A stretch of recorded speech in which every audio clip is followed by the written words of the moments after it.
মায়ের এখান থেকে বেরিয়ে পড়েছি, যাওয়া যাক গিফট কিনতে। কি গিফট কেনা হলো, সাথে আর কি কি জিনিস কিনলাম, আর সারাটা দিন শুধু আমার জার্নি করেই কাটলো। সবটাই তোমাদের সঙ্গে শেয়ার করব বন্ধুরা। সবটা যেহেতু করি, এগুলোও তোমাদের সঙ্গে শেয়ার করব। দেখতে থাকো, পাশে থাকো, আর ভালোবাসা দিও। আমিও তোমাদের সব সময় পাশে রয়েছি। Welcome back to my channel লিপি সিম্পল ব্লগ। সবাই কেমন আছো? নিশ্চয়ই ভালো আছো, আর আমিও ভালো আছি। এই যে চলে এলাম সোনার দোকানে। এখানে দেখে নিচ্ছি আমার বাজেটের মধ্যে কি দেওয়া যায়। আর যেহেতু মেয়ে, তাই ভাবছি একটু কানের কিনবো। দেখা যাক, যদি আমার বাজেটের মধ্যে হয় তাহলে অবশ্যই সেটা কিনবো, ইচ্ছে আছে। যাই হোক, আমার কিন্তু কেনাকাটা হয়ে গেছে। এখানে না তাড়াহুড়োর মধ্যে আমি আর ভিডিও করতে পারলাম না। যতটুকু করেছি তোমাদের সঙ্গে একটু শেয়ার করলাম। আর এই যে গিফট নিয়ে চললাম। আর দেখুন রাস্তার ধারে কি সুন্দর গাছের যে নার্সারি বলবো, সেটা একটু শেয়ার করে নিলাম। অনেক সুন্দর সুন্দর গাছ রয়েছে। যেহেতু আমার ঘরে জায়গা নেই, কোথায় রাখবো, তাই আমি আর কিনলাম না।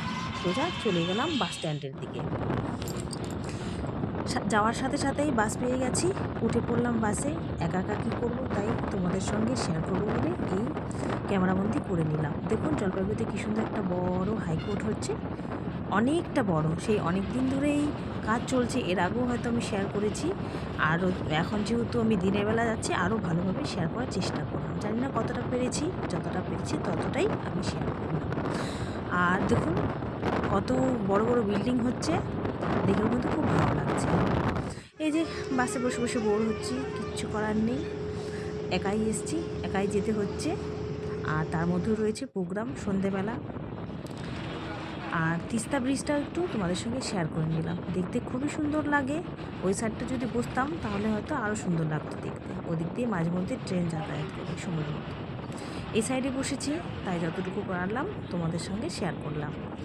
যাই হোক, অনেক দিদিভাই আমাকে মিষ্টি মিষ্টি কমেন্ট করেছো। সেই কমেন্টগুলো পেয়ে কিন্তু আমি সত্যিই খুব খুশি। তোমরা কিন্তু আমাকে ভালোবাসা দিচ্ছ, এভাবেই তোমরা প্রতিনিয়ত আমাকে ভালোবাসা দিয়ে যাও বন্ধুরা। আমিও তোমাদের পাশে সব সময় আছি, যতটা পারি। সবসময় হয়তো কমেন্ট করতে পারি না, কিন্তু আমি সাধ্যমতো চেষ্টা করি যাতে সবাইকে একটা মিষ্টি কমেন্ট করার। যাই হোক, অনেক দিদিভাই করেছে, হয়তো অনেকজনের নাম নাও বলতে পারি, হয়তো সম্ভব সময়ের অভাবে নাও হতে পারে। যতটা পারবো শেয়ার করব। এখন নামগুলো বলা যাক। বলছি নামটা, তোমরাও একটু শুনে নাও। অমৃতা এন দিদিভাই, শ্রাবণী রান্নাঘর, তারপর সোমাস ওয়ার্ল্ড দিদিভাই, সেন চৌধুরী, আস্তে আস্তে সবার নামটাই বলবো।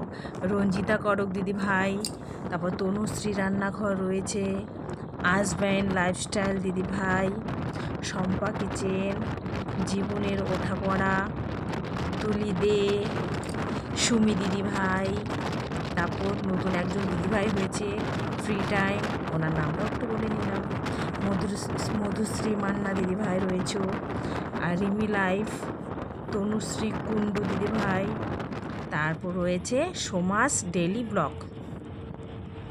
আরও দিদিভাই রয়েছেন যারা, তাদেরও নাম বলছি। সোমা বোস, মায়ের রান্নাঘর, সাবিনা, তারপর সুচিত্রা বর্মন দিদিভাই, অর্নেস্ট মম, শিলা রান্নাঘর, প্রত্যাশা মজুমদার, স্বপ্না দেবনাথ। কী কমেন্ট করেছে সেটা তো বলতে পারছি না, বলতেই পারতাম কিন্তু অনেকটা বড় হয়ে যাবে, তাই শুধু নামগুলাই বলে দিচ্ছি। স্বপ্না দেবনাথ, মনীষা রান্নাঘর, বাঙালির রান্না style, Supriya blog, MB collection দাদাভাই, এসকে স্টুডিও, চন্দনা ব্লগ, বিশ্বজিৎ মধুমিতা, সুধা দিদিভাই, সোনার তরী, জীবন নদী দিদিভাই, দোলন সিম্পল ব্লগ, অপর্ণা দিদিভাই, তিথি ঘোষ, শিল্পী দাস, ঝুমা দিদিভাই, মণি দিদিভাই। বাস থেকে নেমে পড়েছি, কি অবস্থা বন্ধুরা। আবার এখন একটু তাড়া রয়েছে, এখন হচ্ছে মালবাজারে। এখনই ঘরে গিয়ে ব্যাগটা রেখে বেরিয়ে এই মাত্র আমি গাড়ি থেকে নামলাম, আর যে দিতে চলে এসেছে। এখনই আবার মালবাজার যেতে হবে, খুব ইম্পর্টেন্ট কাজ রয়েছে একটা। সারাটা দিন এইভাবেই ব্যস্ততার মধ্যেই কাটবো। বন্ধুরা, আমি জলপাইগুড়ি বাজারে গেছিলাম। আসার পথে মার ওখানে গেছিলাম যে, আর তো মার ওখানে রিটার্ন গেলাম না, একবারে বাজার করে ডাইরেক্ট এদিকে চলে এসেছি। এই যে পাশে বাড়ি কাকিমা একটা নাইটি বলেছে আনতে, একটা নাইটি দেব কাকিমাকে। আর এই যে গিফট, কি গিফট নিলাম সেটা অবশ্যই শেয়ার করব। আর হচ্ছে এই একটা সোয়েটার, আর এই চাদর, একটা স্টল। আর কালকে নিয়ে গেছিলাম মাদের ওখানে আঙুরগুলো খুব মিষ্টি ছিল, তাই আমি আসার পথে আমাদের জন্য একটু আঙুর নিয়ে নিলাম। আর এই গিফটটা একটু খুলে দেখি, খুবই ছোট্ট একটা গিফট। কী করব, যেরকম সামর্থ্য সেরকমই দেব। এই যে নিয়ে এসেছি গিফটটা, ওপেনিং করে দেখব। একটা তো সোয়েটার দেব, তার সাথে এই গিফটটা নিয়ে এসেছি। এই যে কানের, কীরকম হয়েছে বন্ধুরা গিফটটা একটু কমেন্ট করে জানাবে। যতটুকু সামর্থ্য ততটুকুর মধ্যে দেওয়ার চেষ্টা করলাম।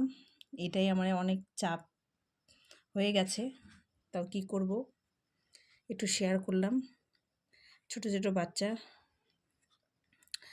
বাচ্চা কানের ছোট্ট জিনিস শেয়ার করলাম। বন্ধুরা, এই যে ব্যাগ ট্যাগ রেখে এক্ষুনি আবার মালবাজারে যাব। যেরকম আছে ওরকম করে নিব, খালি চাদরটা একটু জড়িয়ে নিলাম।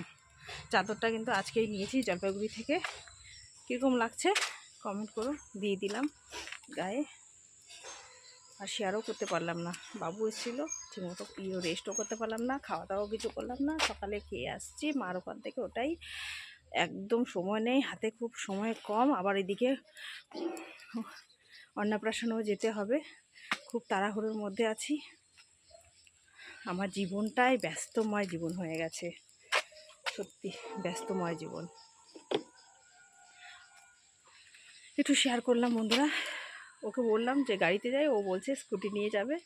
যাই হোক, যাওয়া যাবে।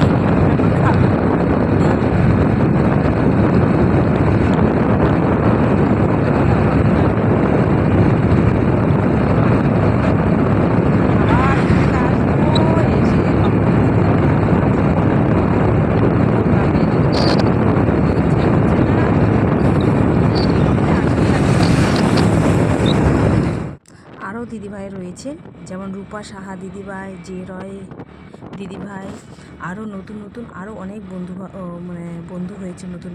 ওনাদের নাম এই মুহূর্তে বলছি না, পরের বার অবশ্যই বলে নেব।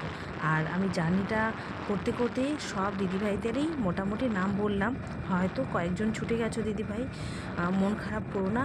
নেক্সটের ভিডিওতে যদি পারি তাহলে তোমাদের নামগুলো অবশ্যই হয়তো শেয়ার করব।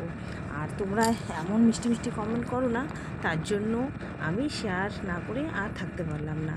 তাই এই জার্নির এই ভিডিওতে তোমাদের নামগুলো বলে নিলাম। এইভাবে আমার পাশে থেকেও তোমরা সবসময় আমাকে ভালোবাসা দিও। তো আমি ঘরে ঢুকলাম, আমার শরীরটা খুব ভালো লাগছে না। ভিডিওটা এখানেই শেষ করছি বন্ধুরা। Tata, bye bye, thank you for watching.